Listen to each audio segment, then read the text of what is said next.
3, 2, 1। नमस्कार साथियों, आपका अपने YouTube चैनल में स्वागत है। जैसे आप सभी को अवगत है कि इससे पहले हमने सतलुज नदी का पार्ट 1 देख लिया है।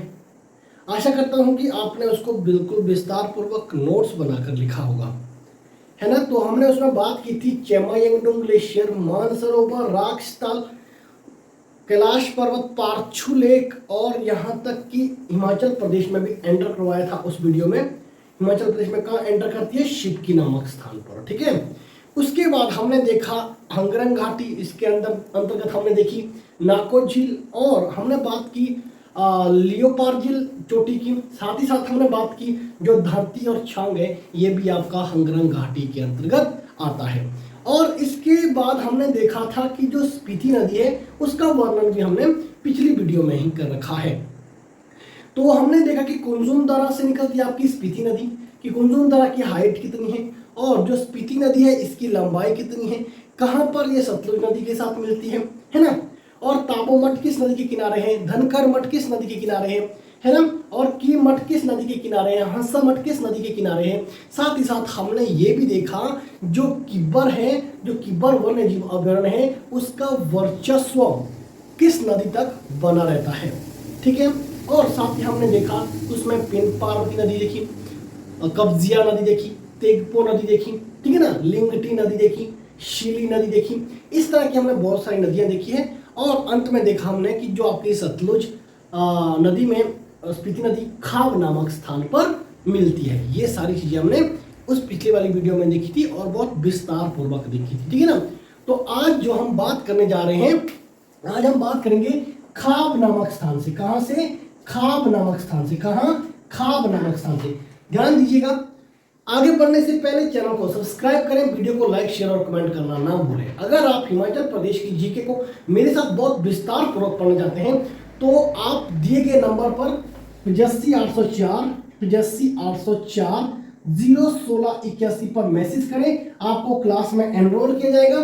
तत्पश्चात आपने डिसाइड करना है कि आपको क्लास में बने रहना है या नहीं, ठीक है।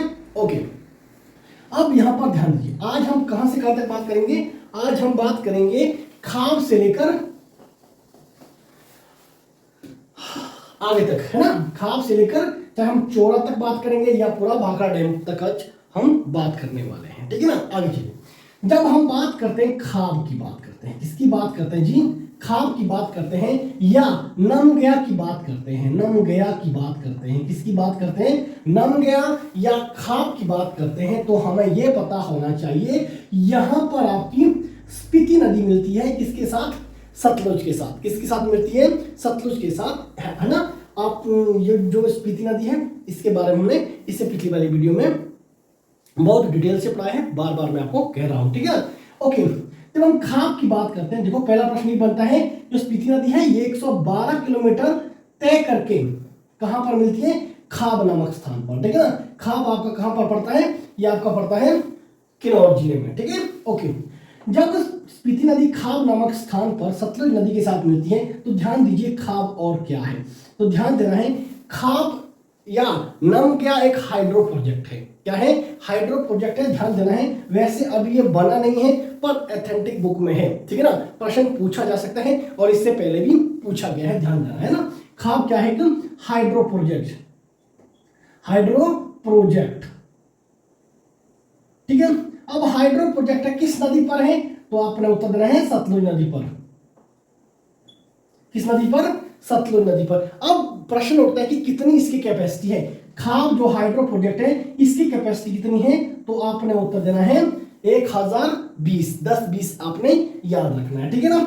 1020 मेगावाट। इसके साथ अगर हम यहां पर बात करते हैं, जो आपका खाब नामक है ना, खाब है या नमग्या हाइड्रो प्रोजेक्ट है, ये इसकी एग्जीक्यूटिव एजेंसी कौन है, ठीक है ना। किसने इसको बनाया है? मेरा सीधा सा मतलब ये है। तो आपने उत्तर देना है HPPCL। कौन सी? HPPCL, ठीक है ना। वास्तव में अभी ये बना नहीं है पर ऑन रिकॉर्ड है, ये ध्यान देना, ठीक है ना। Himachal Pradesh power corporation limited, Himachal Pradesh power corporation limited, ध्यान देना है, ठीक है ना। तो देखो कितने प्रश्न, देखो हाइड्रो प्रोजेक्ट है खाब नंबर 1 किस नदी पर है? सतलुज नदी पर। नंबर 2 और कितनी कैपेसिटी है 1020 मेगावाट। नंबर 4 कौन इसकी एग्जीक्यूटिव एजेंसी है, कार्यकारी एजेंसी कौन सी है, एचपीपीसीएल। ठीक है, 4 प्रश्न बन गए यहाँ से, ठीक है ना। और पांचवा बना कि जो स्पीति नदी है वो भी आपकी खाब नामक स्थान पर मिलती है। ये 5 प्रश्न सबके क्लियर होने चाहिए, यहां से इस शब्द से एक भी प्रश्न नहीं छूटना चाहिए। क्लियर है, ओके। अब यहां से जब आप थोड़ा आगे निकलते हो, जब आप खाब से थोड़ा आगे निकलते हो, नमके से थोड़ा आगे निकलते हो, तो आपको आता है पू नामक स्थान। क्या आता है, पू नामक स्थान, ठीक है ना। और पू नामक स्थान पर एक नदी मिलती है जिसको हम बोलते हैं रूपा खड। क्या बोलते हैं, रूपा खड या रूपा नदी। क्या बोलते हैं, रूपा खड या रूपा नदी, ठीक है ना। बहुत बढ़िया ना।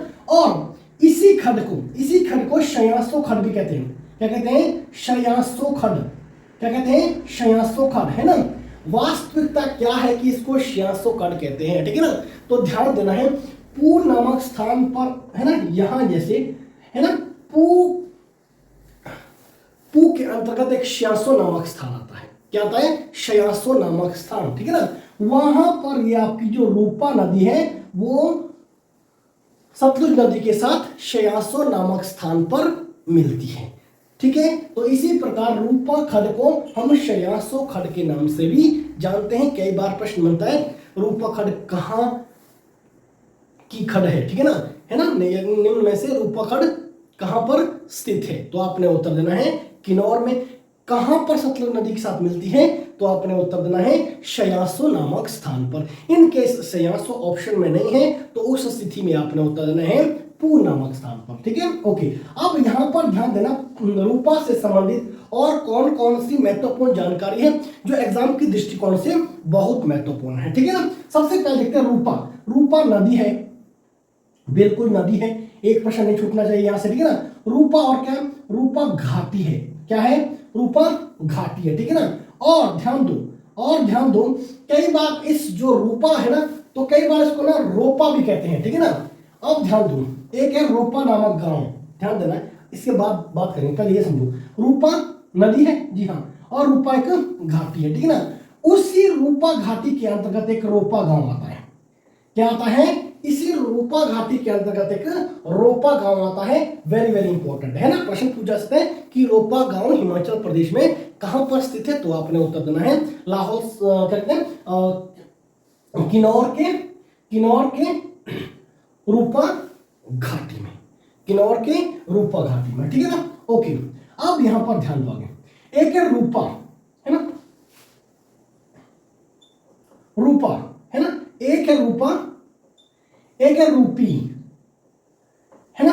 और रूपा भी किन्नौर में आपका, ये भी किन्नौर में है, और साथ साथ हमें पता चाहिए रूपी भी आपका कहां पर है, ये भी किन्नौर में, रूपी भी कहां पर है, किन्नौर में। और अब समझो यहां पर ये क्या है, रूपी क्या है ना। रूपी एक नदी है, बिल्कुल सही, और रूपी एक घाटी है, बिल्कुल सही, कंफ्यूज नहीं होना है। रूपा अलग चीज है, रूपी अलग चीज है, क्लियर है, ओके। अब यहां पर समझने वाली बात यह है कि जो रूपी है ना जी, है ना, तो इसको हम हमेशा नाम लेते हैं दूसरे शब्द के साथ। वो क्या शब्द है, वो है भावा, है ना, भावा रूपी, है ना, या रूपी भावा कह के बोलते हैं, ठीक है ना। तो ध्यान दीजिएगा, रूपी भावा एक आपका वन्य जीव अभयारण्य है, वन्य जीव अभयारण्य है, क्लियर है। देखो रूपी से 3 प्रश्न होने चाहिए आपके दिमाग में, ठीक है ना। रूपी नदी है, जी हाँ, रूपी घाटी है, जी हाँ, और रूपी भावा आपका वन्य जीव अभयारण्य है, क्लियर है, ओके। अब यहां से आगे चलते हैं, रूपा हो गया, रूपी हो गया, ठीक है ना। एक ऐसा ही शब्द किन्नौर से संबंधित है, उसका नाम है रूपीन। क्या नाम है, रूपीन, है ना, रूपीन और सुपीन।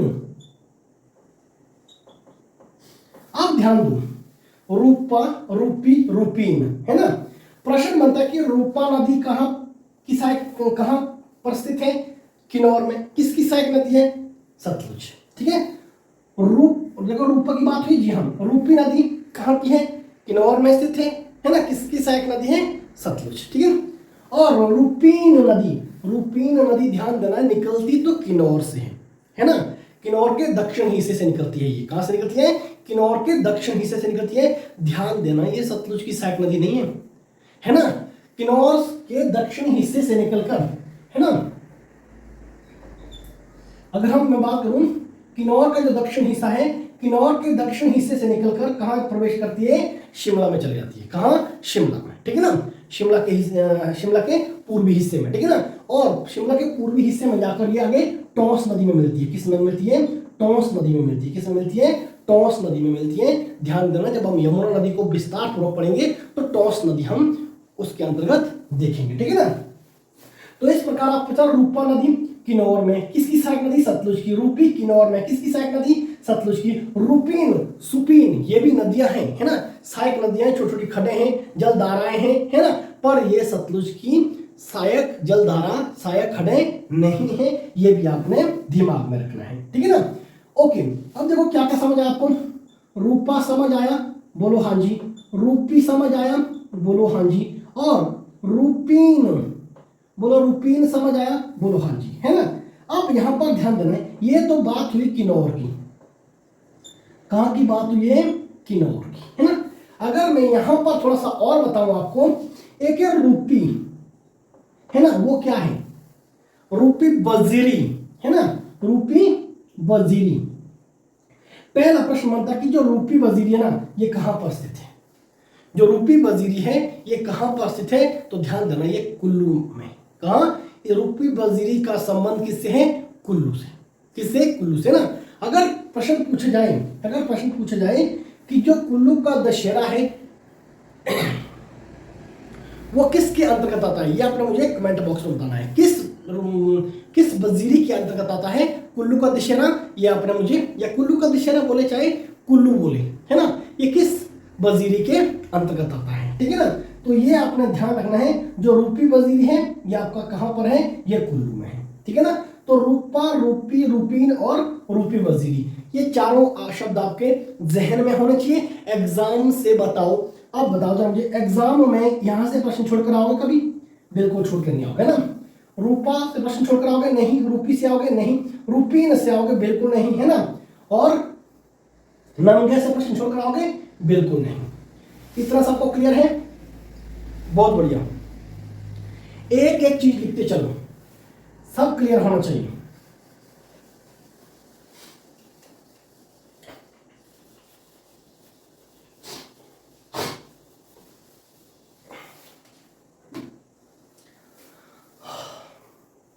तो ये है हमारे पास रूपा खंड लिखे चाहे नदी लिखे, है ना।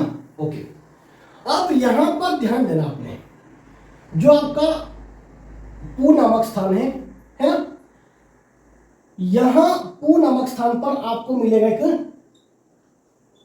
लियो असरंग। क्या मिलेगा? लियो असरंग। क्या मिलेगा? लियो असरंग। ये लियो असरंग क्या है? ये भी आपका वन्य जीव अभयारण्य है। क्या ये? वन्य जीव अभयारण्य, ठीक है ना। अब सबसे पहले समझ लेते हैं, इससे पहले भी मैंने बताया कि भावारूपी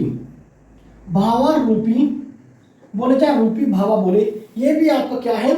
वन्य जीव अभयारण्य, ठीक है ना। तो एक और वन्य जीव अभयारण्य जिसको हम जानते हैं रक्षम छितकुल के नाम से। किस नाम से? रक्षम छितकुल, ठीक है ना। तो अब ध्यान देना है, अगर हम किन्नौर की बात करें तो किन्नौर में मुख्य तौर पर 3 वन्य जीव अभयारण्य हैं।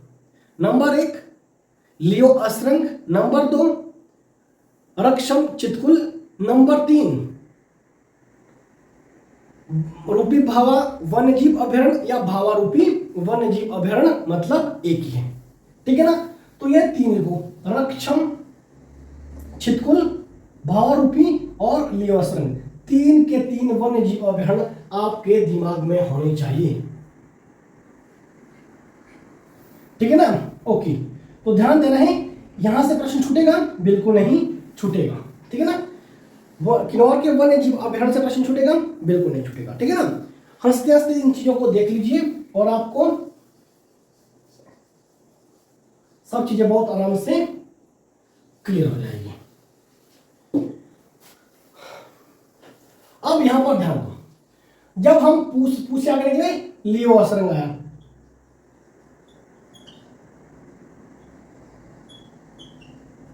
ठीक है ना, और थोड़े आगे आओ। अब यहां पर ध्यान देना है, यहां पर आपको मिलेगी एक नदी जिसका नाम है तैंती नदी। क्या नाम है? तैंती नदी। क्या नाम है? तैंती नदी, ठीक है ना। तो ध्यान देना है, अगर कई बार प्रश्न पूछा जा सकता है कि जो लियो असरंग है ना, आपने एक बात ध्यान रखना है, हिमाचल प्रदेश की जब जियोग्राफी पढ़ते ना जी आप, तो आपने विशेष तौर पर ध्यान रखना है जहां जहां वन्य जीव अभयारण्य होंगे वहां वहां कोई ना कोई या तो खड्ड जा रही होगी, कोई जलधारा जा रही होगी या नदी जा रही होगी, ठीक है ना। तो सीधा सा मतलब है जो लियो असरंग आपका वन्य जीव अभयारण्य है ना, इसके अंतर्गत एक नदी पड़ती है जिसको हम तैंती नदी के नाम से जानते हैं। किस नदी के नाम से जानते हैं? किस नदी के नाम से जानते हैं? तैंती नदी के नाम से जानते हैं, जो एग्जाम के दृष्टिकोण से बहुत महत्वपूर्ण है, ठीक है ना। ओके, अब ध्यान दो, अब पू से थोड़ा आगे जाके यहां पर आता है कानम। क्या आता है? आपने ध्यान देना है, जब आप पू से थोड़े से देखो, खा पू से जब आगे आओगे तो आपको आएगा कानम या कानम, कानम या कानम, है ना। ये क्या है? ध्यान देना है, कानम ये किला है ना, कानम किला या कानम किला। दूसरा क्या है? लबरंग किला, लबरंग किला, लबरंग किला, कानम किला और लबरंग किला, ठीक है ना। ये भी आपके ध्यान देना है, पू से जब आप रामपुर की तरफ आओगे, आप चोरा की तरफ आओगे, भावा की तरफ आओगे, सीधा सीधा मतलब शिमला की तरफ आओगे, तो आपको मैप में, अगर आप अच्छे से मैप पढ़ते होंगे तो आपको पू से कुछ दूरी पर आपको लबरंग किला मिलेगा और कानम किला मिलेगा। क्या मिलेगा? लबरंग किला मिलेगा और कानम किला मिलेगा। ये भी आपने ध्यान रखना है, ठीक है ना। लबरंग किला और कानम किला एग्जाम के दृष्टिकोण से बहुत महत्वपूर्ण है, ठीक है ना। ओके, इसके साथ ध्यान दीजिए, अब आता है आपका रिकांगपियो। क्या आता है? रिकांगपियो, रिकांगपियो, ठीक है ना। ओके, तो जब रिकांगपियो, सबसे पहले हमें यह पता होना चाहिए कि किन्नौर का हेडक्वार्टर का क्या नाम है, ठीक है ना। तो आपने उत्तर देना है रिकांगपियो। क्या उत्तर देना आपने? रिकांगपियो। किन्नौर का हेडक्वार्टर कहां पर है? रिकांगपियो में। कहां पर है? रिकांगपियो में, ठीक है ना। रिकांगपियो से थोड़ा पीछे को, है ना, अगर ये आपका रिकांगपियो है, यहां पर आपका रिब्बा पड़ता है। क्या पड़ता है? रिब्बा पड़ता है, ठीक है ना। तो ध्यान दीजिए, रिब्बा किसके लिए फेमस है? प्रश्न पूछ जाता है कि अंगूर की भूमि हिमाचल प्रदेश में किसे कहा जाता है, तो आपने उत्तर देना है रिब्बा को कहा जाता है। किसे कहा जाता है? रिब्बा को कहा जाता है। क्या? अंगूर की भूमि, है ना। अगर पूछे आलू की भूमि या आलू की घाटी, तब आपने उत्तर देना है पाटन घाटी। देखो, अंगूर की बात कर रहे हैं ना, अंगूर की बात कर रहे हैं तो रिब्बा बोलना है। क्या बोलना है? रिब्बा। अगर बोले आलू, है ना, तो बोलना है पाटन, है ना, पाटन। ये कहां पर है? लाहौल स्पीति में, है ना। अगर बोले आड़ू, है ना, तो आपका ये कौन सा है? राजगढ़। क्या उत्तर देना है? राजगढ़। ये तीनों आपको पता होना चाहिए, एग्जाम के दृष्टिकोण से महत्वपूर्ण है, ठीक है ना। ओके, अब यहां पर ध्यान दो, अगर पूछे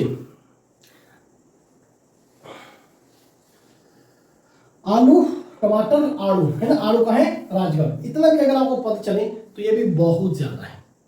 समझ पा रहे हैं? चलिए इसके साथ आगे चलते हैं, ठीक है। अब जब आप रिकांगपियो पहुंचते हैं तो उस स्थिति में कुछ जल धाराएं आएगी आपके, है ना।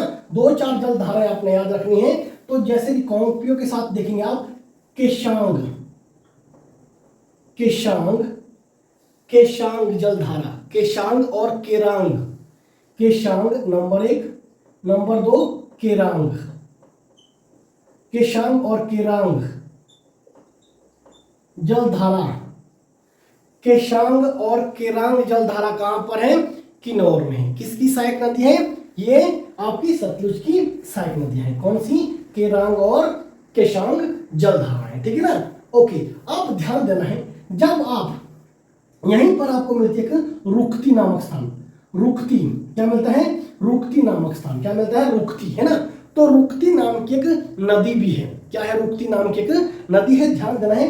और तो देखो रुकती क्या है, नदी है, जी हाँ। और रुकती क्या है, और रुकती क्या है, ध्यान देना है, और रुकती क्या है, तो उस स्थिति में हम पता होना रुकती एक नदी है और हाइड्रो प्रोजेक्ट है, हाइड्रो प्रोजेक्ट, ठीक है ना। और ध्यान दो कितने मेगावाट का ये आपका 1.5 मेगावाट का है ना।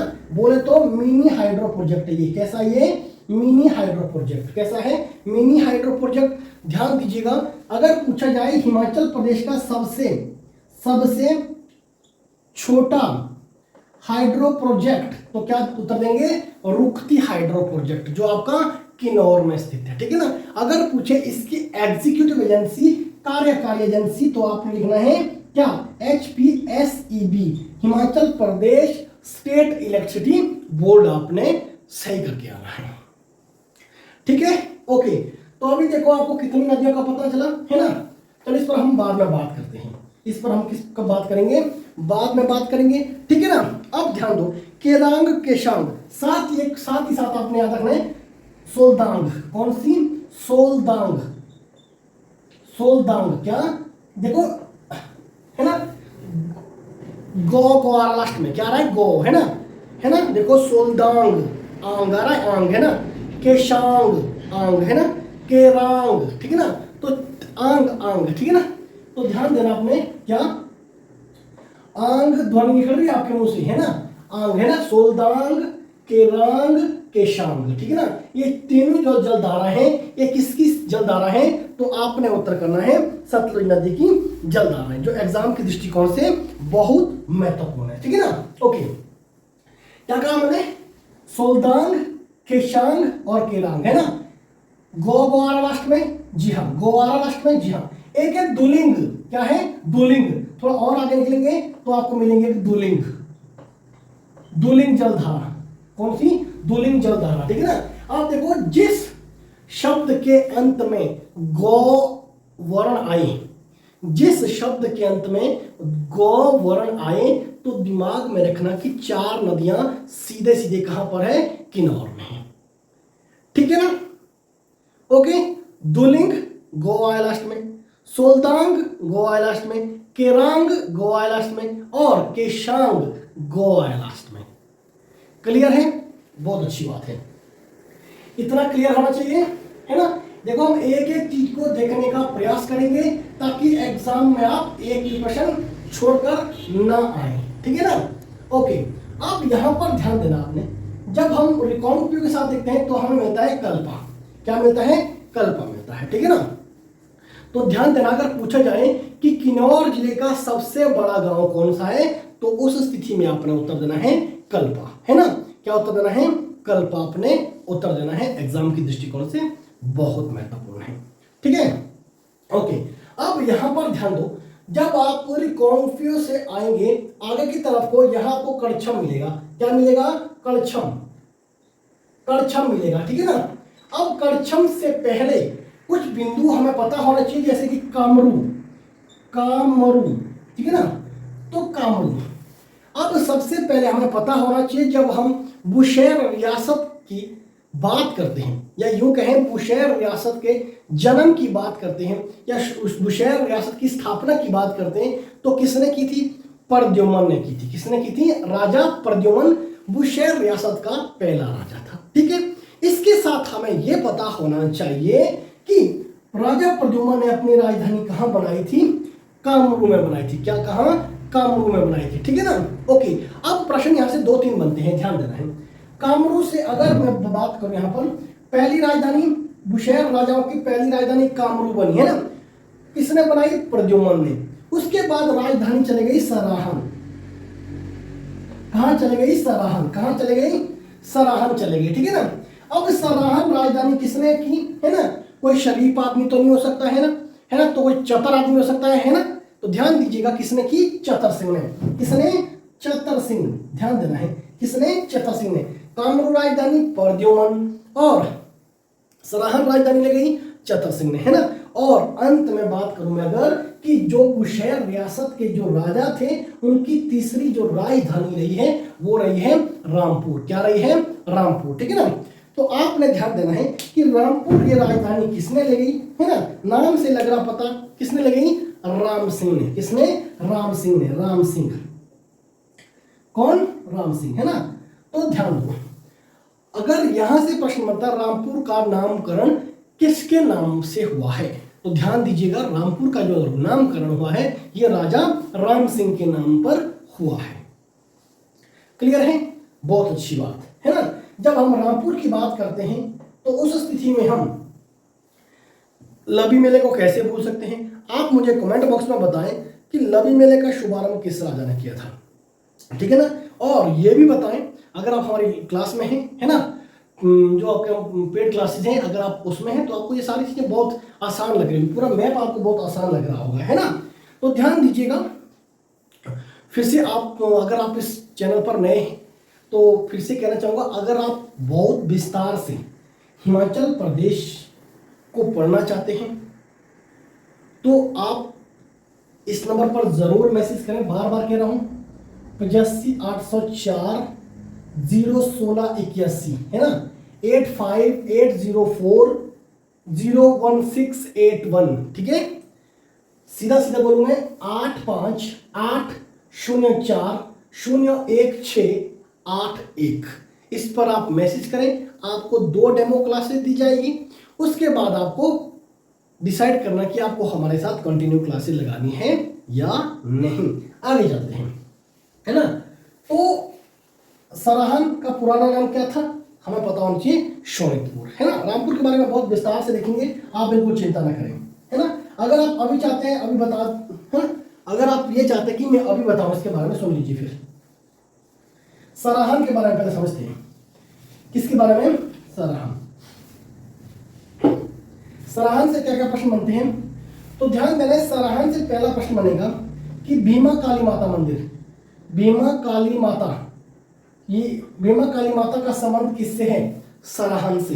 दूसरा प्रश्न बनता है कि सराहन का पुराना नाम, तो शोणितपुर, शोणितपुर क्या है दूसरा नाम? शोणितपुर, ठीक है ना। तीसरा प्रश्न बनता है जो भीमा काली माता है ना, ये किस जिले में है? तो शिमला लिखेंगे आप। किस में? शिमला में। इग्नोर मत करना, कहाँ? शिमला में ना। अब इसके बाद में प्रश्न बनता है, वो बनता है कि जो आपकी भीमा काली माता मंदिर है ये बुशेर रियासत के राजाओं की कुल देवी मानी जाती है। क्या मानी जाती है? कुल देवी मानी जाती है, ठीक है ना। जो भीमा काली माता है, भीमा काली माता है, इसको क्या कहते हैं? क्या माना जाता है? कुल देवी। कुल देवी किसकी? किसकी? बुशेर रियासत के राजाओं की। किसे? बुशेर रियासत के राजा, ठीक है ना। और अगर ध्यान दो, अगर पूछा है कि निम्न में से बुशेर रियासत के राजाओं की कुल देवी किसे माना जाता है, आपके पास ऑप्शन में भीमा काली है ही नहीं, भीमा काली ऑप्शन में है ही नहीं, भीमा काली ऑप्शन में है ही नहीं। क्या कहा मैंने? भीमा काली ऑप्शन में नहीं है, ठीक है ना। तो उस स्थिति में उत्तर होगा महिषासुरमर्दिनी। कौन सी? महिषासुरमर्दिनी। अगर आप तो रामपुर से शिमला की ओर जाएंगे तो आपको रामपुर से ठीक 1-1.5 किलोमीटर के अंतर्गत आपको खोपड़ी नामक स्थान आएगा, वहां पर आप पाएंगे महिषासुरमर्दिनी मंदिर। क्लियर है? ओके, अब चलिए, इतना आपको यहां पर क्लियर होना चाहिए।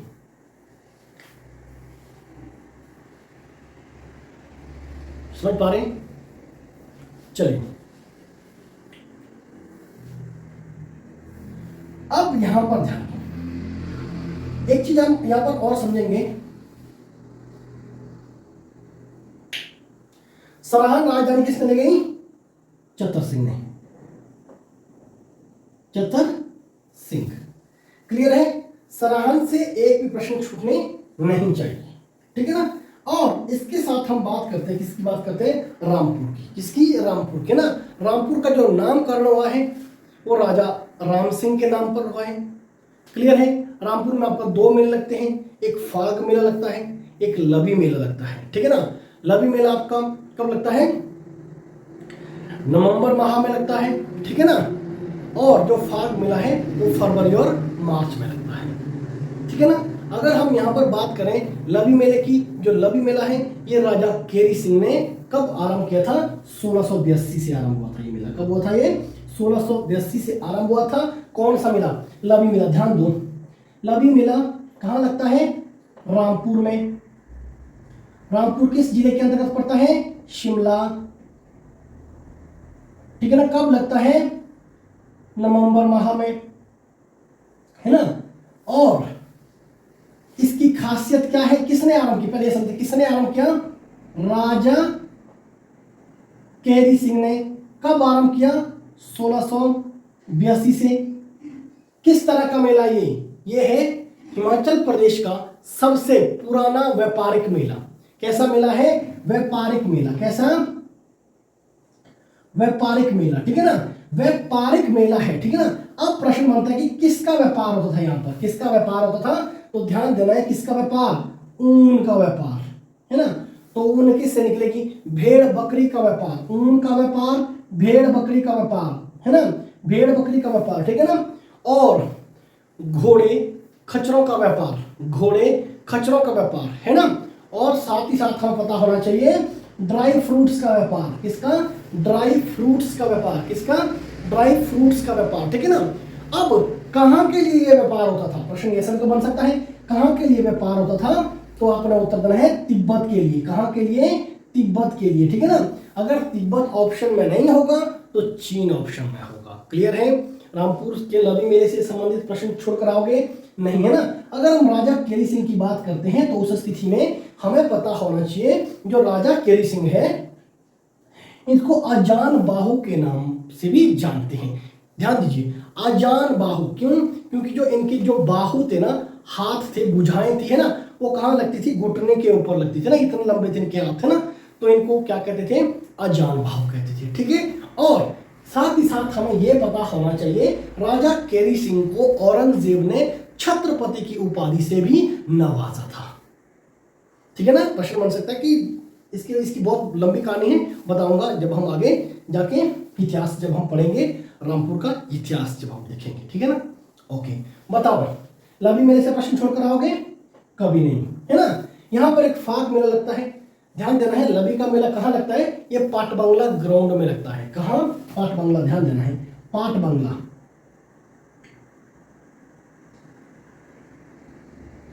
पाट बंगला ग्राउंड में लगता है। ठीक है ना। अगर हम फाग मेले की बात करते हैं, ध्यान दो,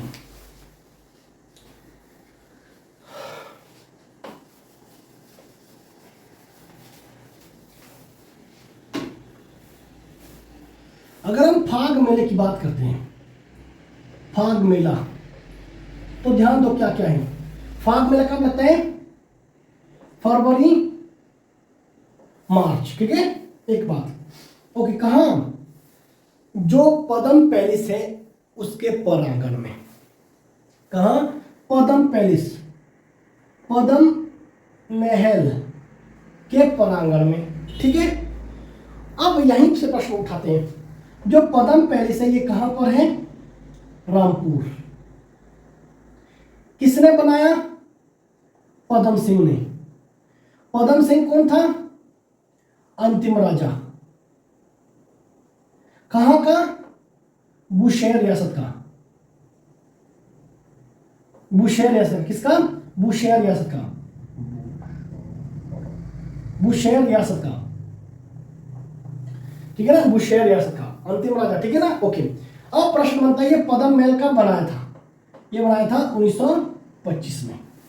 पदम महल कब बना था? 1925 के आसपास। क्लियर है? बहुत बढ़िया। बुशेर रियासत का अंतिम राजा पदम सिंह, बोले तो राजा वीरभद्र के पिताश्री। ठीक है। पहला राजा प्रद्युम्न। बताओ, फाग मेले से प्रश्न छूटेगा? कैसा मेला ये? सांस्कृतिक मेला। सांस्कृतिक मेला कैसा है? संस्कृति से इसमें, है ना, इसमें देवी देवता का वास होता है ना, देवी देवता आते हैं इसमें, है ना। और है ना, देवी देवताओं का मेला ये एक प्रकार से, ऐसा ध्यान रखिए। ठीक है। ओके, क्लियर है इतना? फाग मेले से प्रश्न छोड़कर आओगे? नहीं, कभी नहीं छोड़कर आओगे। नहीं, लवी मेले से प्रश्न छोड़कर आओगे? कभी नहीं। आगे चलिए। बिल्कुल कायदे से अगर आपको पढ़ना होता है ना, तभी आपके एग्जाम निकलेंगे, है ना। कहते हैं कि जीवन में आप उस इंसान को कभी गिरा नहीं सकते जो ठोकरों से, जो ठोकरें खाकर आया है। ठीक है ना। सीधा सा मतलब ये है कि अगर आपने अनेक समस्या का सामना किया है ना, तो आप यूँ मानिए कि आपकी जो सफलता है ना वो आपके बहुत करीब है। अगर आप अभी सफ़र तय कर रहे हैं तो इतना जल्दी भी आशा मत रखिए कि नहीं हमें इस साल ही नौकरी चाहिए या हमारा अभी ही होना चाहिए, ठीक है ना। ये नहीं मैं कहता हूँ कि इसको नकारात्मक मत लीजिए कि आप अगर पढ़ाई करें, पर निराश नहीं होना मेरा सीधा सा मतलब ये है ना। अपना मतलब कर्म करते रहिएगा, फल की इच्छा ना करें। अगर आपका कहते हैं ना कि पढ़ाई इतनी खामोशी से करो ना कि कामयाबी शोर मचा दे, ठीक है ना। तो इसीलिए अपनी पूरी एनर्जी के साथ आपने पढ़ना है, एक कंसिस्टेंसी बना के रखना है, एक डिसिप्लिन बना के रखना है ना। अगर ये सारी चीजें होगी तभी जाके ही आपका एग्जाम भी निकलेगा और आपको बहुत अच्छा फील होगा कि नहीं हमने कुछ पढ़ा। और एक बात आपको यहाँ पर और बता देता हूँ, जब आप दिन में कितना पढ़ते हो वो कभी मैटर नहीं करेगा, सच्चाई बताऊँ आपको। आप माना 2 घंटे पढ़े आपने, है ना, 2 घंटे पढ़ा, ठीक है। अब आप सो रहे हो, सोते बार इसको रिकॉल करो, बस फिर से सोचोगे कि हमने क्या पढ़ा, किस विषय में पढ़ा, ठीक है ना। आपको नींद आ जाएगी बीच में ही, अच्छी नींद आएगी, ठीक है। अब सुबह जब आप फिर से उठेंगे, फिर से आंख जैसे आपको लगता है कि आप अब वो उठने वाले हैं ना, या मतलब आपने बिस्तरा नहीं छोड़ा है, बिस्तर के अंदर है, और आप सोच रहे कि आपने तब ये सोचना कि पिछले कल मैंने क्या पढ़ा, फिर से रिवीजन करना वो सोते सोते, है ना, कि मैंने ये पढ़ा, वो है, ये है, वो है, ठीक है ना। तो इससे क्या होगा, आपका 2 बार रिवीजन हो गया आपका, है ना, एक सोते बारी एक उठते बारी, और फिर आपको ना ये हमेशा के लिए परमानेंट मेमोरी में चले जाएगा, कभी आप भूलेंगे नहीं किसी भी चीज को, ठीक है ना। तो ध्यान दीजिएगा। चलिए यहां से आगे चलते हैं, है ना। कामरूप क्या है, राजधानी रही है, और क्या है कामरूप, कामरूप एक किला है, कामरूप क्या है, किला है, ठीक है ना, जो किसने बनाया था, प्रद्युम्न ने बनाया था। किसने बनाया था, प्रद्युम्न ने। कामरूप क्या है, राजधानी, राजधानी, और कामरूप क्या है, किला, बनाया किसने, प्रद्युम्न, ठीक है ना। बहुत अच्छी बात है। यहां से अगर हम थोड़ा सा आगे चले हैं तो उस स्थिति में हमें एक स्थान मिलता है कड़छम, क्या मिलता है, कड़छम, है ना। और जब हम कड़छम पढ़ते हैं तो उस स्थिति में हम एक चीज और देखते हैं। क्या देखते हैं, कड़छम में आपकी बसपा नामक नदी सतलुज में मिलती है। कौन सी, बसपा, बसपा, है ना। अब ध्यान दो, बसपा क्या है, क्या है बसपा, बसपा एक नंबर 1 बसपा नदी है, जी हाँ। और मैंने आपको हमेशा पढ़ाया हुआ है कि जो नदी होती है वो हमेशा घाटी का निर्माण करती है, ठीक है, ओके। बसपा एक घाटी है, और जो बसपा घाटी है इसको हम सांगला घाटी के नाम से जानते हैं, सांगला घाटी के नाम से जानते हैं, है ना। और जो सांगला घाटी है ये हिमाचल प्रदेश की सबसे सुंदर घाटी है, सुंदर घाटी मानी जाती है, सबसे सुंदर घाटी मानी जाती है। कहां पर है ये, किन्नौर में। कहां पर है, किन्नौर में, ठीक है ना। और अगर हम यहां पर बात करें बसपा, बसपा एक हाइड्रो प्रोजेक्ट भी है। बसपा क्या है, हाइड्रो प्रोजेक्ट,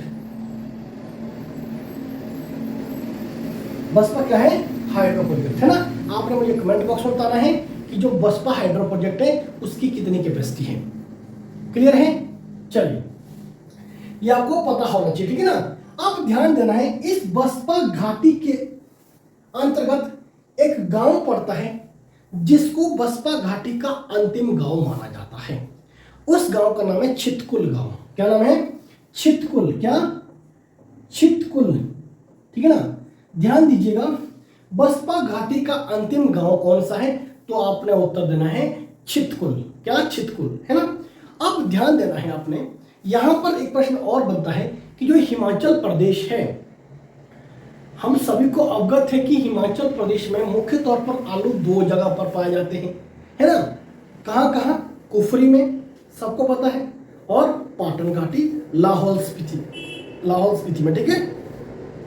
पर कुछ एक एस्पिरेंट ही जानते हैं कि हिमाचल प्रदेश के छितकुल, बोले तो किन्नौर के अंतर्गत पड़ने वाले छितकुल में भी आलू अधिक मात्रा में पाए जाते हैं। ठीक है ना।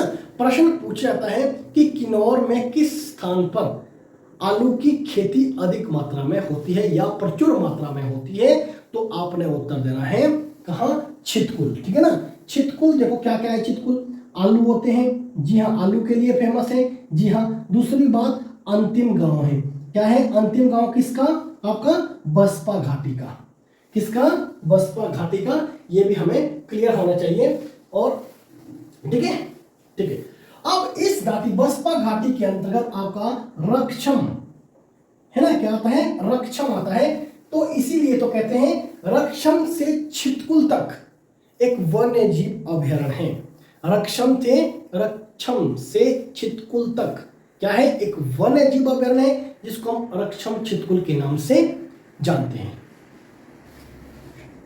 है ना, रक्षम छितकुल के नाम से जानते हैं। ठीक है, ओके। तो इसका मतलब यह हुआ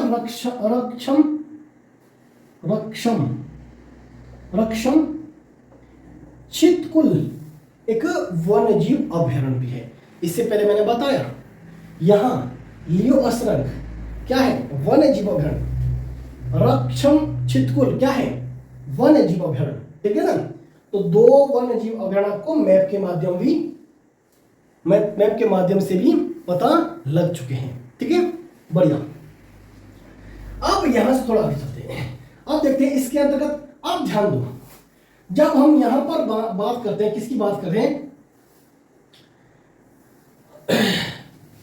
सतलुज नदी है ये, ठीक है, बसपा नदी है, ठीक है।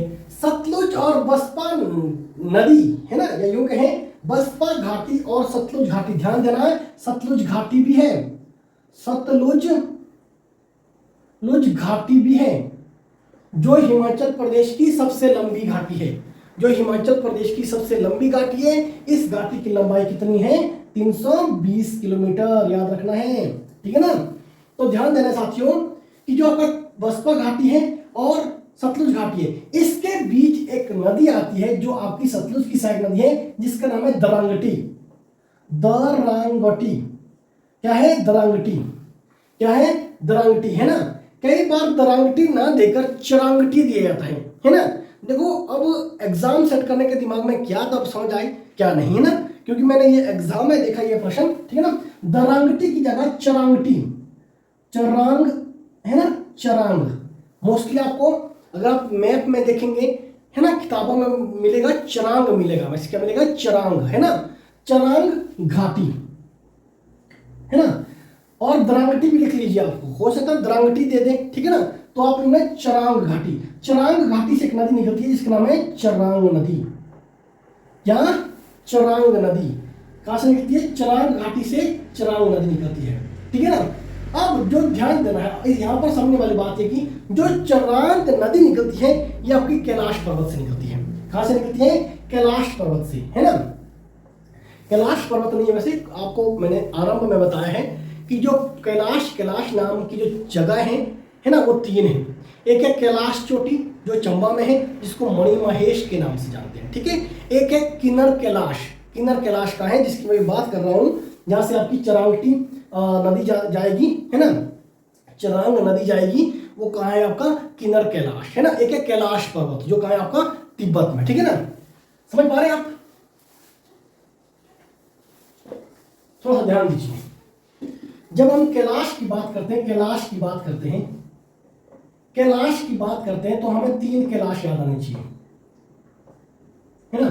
एक है आपका कैलाश चोटी, ये कहां पर है आपकी, चंबा, है ना। और कैलाश चोटी किस नाम से जानते हैं, कैलाश चोटी को मणि महेश के नाम से, है ना। ओके, ठीक है। एक है आपका किन्नर कैलाश, ठीक है ना। और किन्नर कैलाश का है आपका किन्नौर में, कहां है, किन्नौर में ना। एक है कैलाश पर्वत, और कैलाश पर्वत कहां है आपका, तिब्बत, ठीक है ना। अब हम बात करें किन्नर कैलाश की। किन्नर कैलाश से निकलती है चरांग नदी, है ना, चरांग नदी, या चरांगटी नदी, ठीक है ना। ओके, अब यहां पर ध्यान देना है, जो कैलाश पर्वत है इसको रलदांग चोटी के नाम से जानते हैं, वेरी वेरी इंपॉर्टेंट है ना। यहां जैसे आपका ये किन्नर कैलाश है, ठीक है ना, इसको रलदांग चोटी के नाम से जानते हैं, रलदांग चोटी के नाम से जानते हैं। किसको? किन्नर कैलाश को। आपने कुछ नहीं इतना सोचना है, आपने इतना ध्यान रखना है, यहाँ पर बसपा घाटी हुई, यहाँ पर आपकी सतलुज घाटी हुई, सतलुज घाटी और बसपा घाटी के बीच में आपने ड्रॉ करना है किन्नर कैलाश। किन्नर कैलाश के बगल से एक नदी निकलती है जिसका नाम है चरांग नदी, और जो चरांग नदी है वो चरांग घाटी का निर्माण करती है, और ये सतलुज की सहायक नदियां हैं, है ना, सतलुज की सहायक नदी है, ठीक है ना। ओके, क्लियर है यहां तक किसी को समस्या नहीं होनी चाहिए, ठीक है ना। अगर ध्यान दो, अगर आपको पूछे कि जो बसपा नदी है ये कहां से निकलती है, तो आपने उत्तर देना है जास्कर रेंज से। कहां से? जास्कर रेंज। ये देखो इधर से आएगी आपकी जास्कर रेंज, तो आपकी जो आपकी बसपा नदी है ये भी आपके यहीं से निकलेगी इधर से, ठीक है ना। तो आपने इतना लिखना है कि जो आपकी बसपा नदी है ये आपकी जास्कर रेंज से आती है। कहां से आती है? जास्कर रेंज से आती है, ठीक है ना। आपको पता है ना किन्नौर और तिब्बत को अलग कौन सी रेंज करती है? जास्कर रेंज, है ना। हिमाचल प्रदेश में जब हम रेंजेस पढ़ते तो 3 रेंजेस मुख्य तौर पर देखते हैं, धौलाधार, पीर पंजाल और जास्कर। क्लियर है? तो मैं फिर से कह रहा हूं कि अगर आप डिटेल से पढ़ना चाहते हैं बहुत सारी चीजों को, तो क्लास ज्वाइन कीजिए, आपको एक एक चीज बहुत आराम से समझ आएगा। क्लियर है साथियों? यहां तक बहुत अच्छी बात है। देखो प्रश्न एक भी नहीं छूटना चाहिए, अगर प्रश्न एक छूटा इसका मतलब ये है आप कुछ अच्छे से पढ़ाई नहीं कर रहे हैं, है ना। अब यहीं पर देखेंगे आप, इधर जैसे यहां से निकलती है आपकी वो रूपिन और सुपिन नदी, है ना, बसपा के दक्षिणी हिस्से से। कहां से? बसपा के दक्षिणी हिस्से से आपकी रूपिन और सुपिन नदी निकलती है। इतना हमें पता होना चाहिए, एग्जाम के दृष्टिकोण से बहुत महत्वपूर्ण है। अब कड़छम, अब ध्यान दो, कड़छम ध्यान देना है, कड़छम एक हाइड्रो प्रोजेक्ट भी है, कड़छम एक हाइड्रो प्रोजेक्ट भी है ना। और जो कड़छम हाइड्रो प्रोजेक्ट है कितने मेगावाट का है? ये आपका 1000 मेगावाट का है। कितने मेगावाट का है? 1000 मेगावाट का। जो कड़छम हाइड्रो प्रोजेक्ट है 1000 मेगावाट का है। एग्जीक्यूटिव एजेंसी कौन सी है इसकी? किसने इसको बनाया है? तो जेपी इंडस्ट्री ने। किसने? जेपी इंडस्ट्री इसकी कार्यकारी एजेंसी है। किस नदी पर है? तब आपने लिखना है सतलुज नदी पर। किस पर? सतलुज नदी पर, ठीक है ना। तो कड़छम से प्रश्न छूटेगा। और क्या कड़छम? कड़छम में आपकी बसपा नदी सतलुज के साथ मिलती है, ठीक है ना। अगर मैं यहां पर बताऊं आपको कि बसपा नदी की जो लंबाई है ये कितनी है? 73 किलोमीटर। कितना? 73 किलोमीटर, है ना। कहीं कहीं आपको 72 किलोमीटर भी दी जाती है, तो अपने कंफ्यूज नहीं होना है, ठीक है। ओके, है ना। ओके, देखो 112 किलोमीटर आपकी स्पीति नदी हो गई है ना। जो आपकी सतलुज नदी है ये 320 किलोमीटर फ्लो करती है एचपी में, है ना। अगर हम यहाँ पर बात करते हैं बसपा नदी की, बसपा नदी 73 किलोमीटर हिमाचल प्रदेश के किन्नौर जिले में फ्लो करती है, और उसके बाद ये कहाँ मिल जाती है? सतलुज नदी में। कहाँ, कौन सी जगह पर? कड़छम नामक स्थान पर। कड़छम क्या है? हाइड्रो प्रोजेक्ट है, 1000 मेगावाट है, जेपी इंडस्ट्रीज की कार्यकारी एजेंसी है, और सतलुज नदी पर ये बना हुआ है। क्लियर होना चाहिए सभी को, ठीक है, बहुत बढ़िया। बसपा से प्रश्न छूटेगा? कभी नहीं। कड़छम से प्रश्न छूटेगा? कभी नहीं। कैलाश से प्रश्न छूटेगा? कभी नहीं, है ना। अगर मैं यहां पर बात करूं और कैलाश पर्वत चरांग से प्रश्न छूटेगा? कभी नहीं, है ना। छितकुल से प्रश्न छूटेगा? नहीं, है ना। जितनी भी केरांग, केशांग, दोलिंग, है ना, इस तरह की जितनी भी गो करके जिस शब्द के अंतिम वर्ण गो आएगा तो सोच लेना ये किन्नौर की नदी है। क्लियर है? बहुत अच्छी बात है। यहां से थोड़ा हम आगे की ओर प्रवेश करते हैं।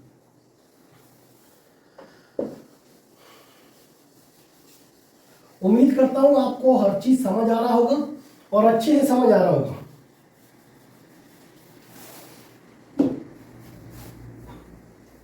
देखो साथियों,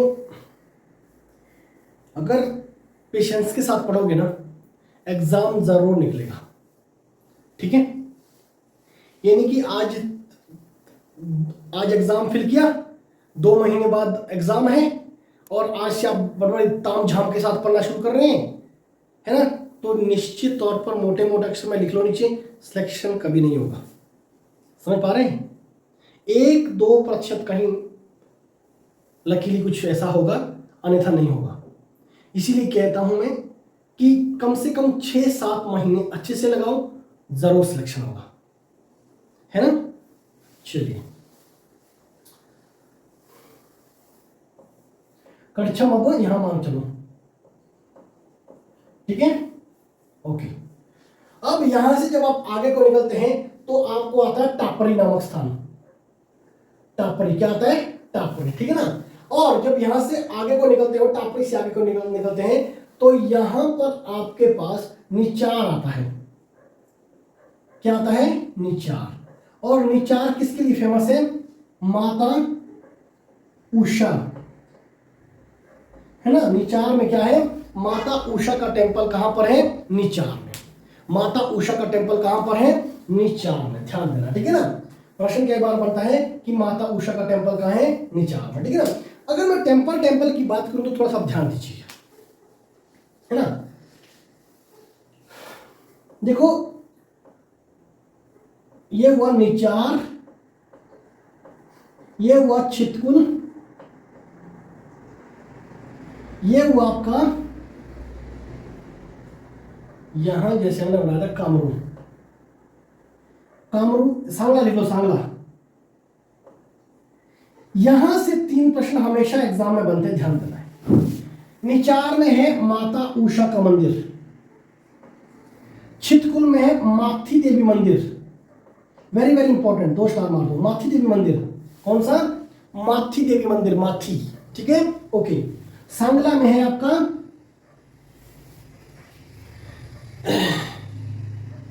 कामाख्या देवी मंदिर,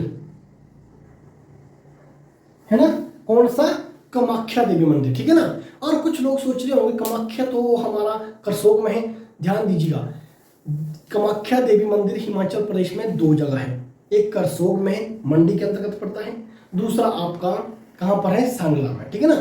पर ज्यादा एग्जाम की दृष्टिकोण से ज्यादा महत्वपूर्ण, ज्यादा इंपॉर्टेंट आपका करसोग वाला कामाख्या देवी मंदिर है। एग्जाम के दृष्टिकोण से बहुत महत्वपूर्ण है, ध्यान देना, है ना। ये 3 मंदिर आप लिख लो, यहां से बाहर आपका प्रश्न नहीं जाएगा। क्लियर है? बहुत अच्छी बात है, ठीक है ना। अब यहां थोड़ा आगे चलो। निचार से जब आप पश्चिम की ओर जाते हैं तो उस स्थिति में आपको मिलता है, यहां मिलता है आपको रूपी, यहां मिलता है आपको भावा, है ना। पहले रूपी को समझते हैं। रूपी क्या है? नदी है, नंबर 1। रूपी क्या है? घाटी है, नंबर 2, है ना। उसी प्रकार भावा क्या है? भावा नदी है, जी हाँ, और क्या है? घाटी है, ठीक है, ओके। अब दोनों को आपस में मिलाओ। रूपी भावा क्या है? रूपी भावा वन्य जीव अभ्यारण्य है, वाइल्ड लाइफ सेंचुरी। क्या है? वाइल्ड लाइफ सेंचुरी, वन्य जीव अभ्यारण्य, ठीक है ना। ठीक है, 5 प्रश्न बन गया आपके यहां पर, ठीक है, ओके। अब यहां पर ध्यान देना आपने, जो रूपी नदी है ये कहां मिलती है? किसके साथ मिलती है? सतलुज नदी की सहायक नदी है। भावा भी सतलुज नदी की सहायक नदी है, ठीक है। अब हम भावा के बारे में थोड़ा समझते हैं। जो भावा है यह आपका हाइड्रो प्रोजेक्ट है, जी हाँ। किस नदी पर है? भावा नदी पर। कितनी इसकी कैपेसिटी है? 120 मेगावाट। और इसकी एग्जीक्यूटिव एजेंसी कौन सी है? तो आपने उत्तर देना है HPSEB, Himachal Pradesh state electricity board, ठीक है, ओके। और क्या है भावा? भावा हाइड्रो प्रोजेक्ट हिमाचल प्रदेश का पहला अंडरग्राउंड हाइड्रो प्रोजेक्ट है। कैसा? ये first underground,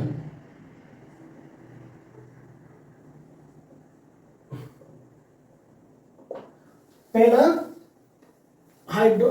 underground hydro project है, ध्यान देना, ठीक है ना।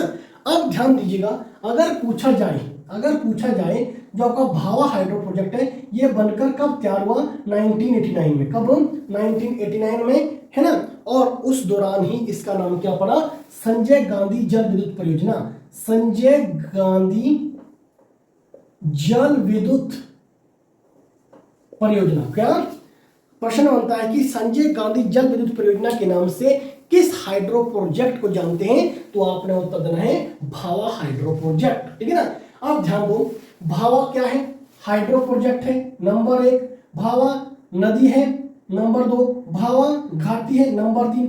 भावा जो हाइड्रो प्रोजेक्ट है कितने मेगावाट का है, 120 मेगावाट।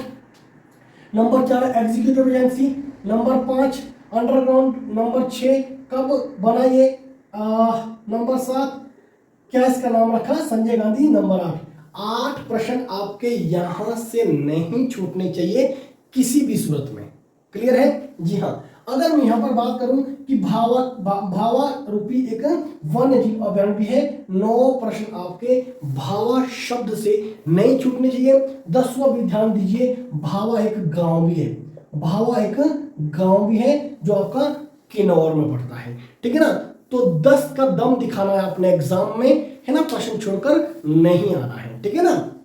चलिए, ये वाला भी क्लियर होगा आपका। अब आपको एक स्थान मिलता है जिसका नाम है चोरा नामक स्थान। क्या मिलता है, चोरा नामक स्थान। क्या, चोरा नामक स्थान। ठीक है ना। यहां पर चोरा मिलता आपको, जो चोरा नामक स्थान है, यहां ये चोरा पड़ता है किन्नौर में। किसमें पड़ता है, किन्नौर में ना। अब ध्यान दो, जो किन्नौर में आपको पड़ता है चोरा। ठीक है।